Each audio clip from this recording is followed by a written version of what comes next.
ఒకప్పుడు ఊ అంటే ఏపీకెంచొచ్చి మన తాన పెట్టెలు పెట్టెలు మందు సీసాలు మోసుకపోయేటోళ్ళు. మరి ఆళ్ళ కాడ మందు లేదా అంటే ఎందుకు లేదు మాగుంది గాని ఆడ మందు సీసాలకు ఖరీదు ఎక్కువ, రుచి తక్కువ ఉండేదట.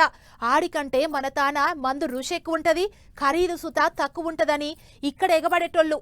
కానీ ఇప్పుడు ఏపీలో కొత్త మద్యం పాలసీ వచ్చినాక మన తాన మందు గిరాకీ తగ్గిందంట. కావాలంటే గీ వార్త చూడుర్రి మీకేరకైతది. తెలంగాణలో 3 బీర్లు 6 కోటర్ల లెక్కన సాగిన బేరం ఇప్పుడు తగ్గిందటనుళ్ళు.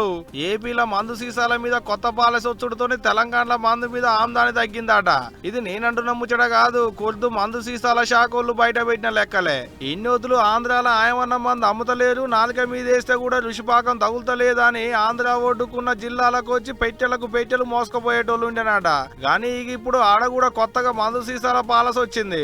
అటు మందు కూడా రుచి కొడుతుండుతోనే ఆన్నే కొంటులాట, ఆన్నే తాగుతులాట. ఆయమన్న సరుకు ఆన్నే దొరికితే ఇక మన కాడికి ఎందుకు వస్తారు, ఈడికి వచ్చి ఎందుకు కొంటారు మళ్ళా. అన్నేమో గాని ఆంధ్ర పొలిమేరలకు ఆనుకోనున్న నాగర్ కర్నూలు, సూర్యాపేట, ఖమ్మం, కొత్తగూడెం, నల్గొండ, గద్వాల జిల్లాలలో మస్తు గిరాకీ తగ్గిందట.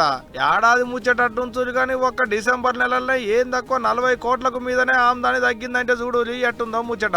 మరి ఒక్క నెలలనే గంతగానం అంటే ఇక ఏడాదంతా ఎంత ఆమ్దాని తగ్గుతుందో మీరే లెక్కలేసుకోరు, ఇక నేను చెప్పుడు ఎందుకు గాని. అట్ట కూడా తక్కువ ఏడాదికి ఓ 300 కోట్లకు మీదనే ఆమ్దాని తగ్గిందట.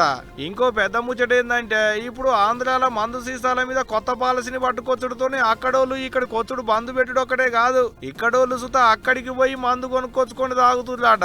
ఎందుకంటే అక్కడ అగ్గోకు దొరుకుతుంది కాబట్టి. మరి తాగేటోళ్లే పొలిమేడలకు పోయి గీ మోపున తాగుతుందంటే ఇంకా ఆడికేంచి ఈడికి మోసుకొచ్చి దుకాణాలలో పెట్టుకొని అమ్ముకునేటోళ్ళు ఎంతమంది ఉన్నారో. ఇక సరే తీయాలి అదంతా మనకెందుకు గానీ ఆంధ్రాలో మందు సీసాల రేటు తగ్గించుడుతోనే ఆడ ఫుల్ ఈడ డల్ అయింది పోండ్రి వ్యాపారం.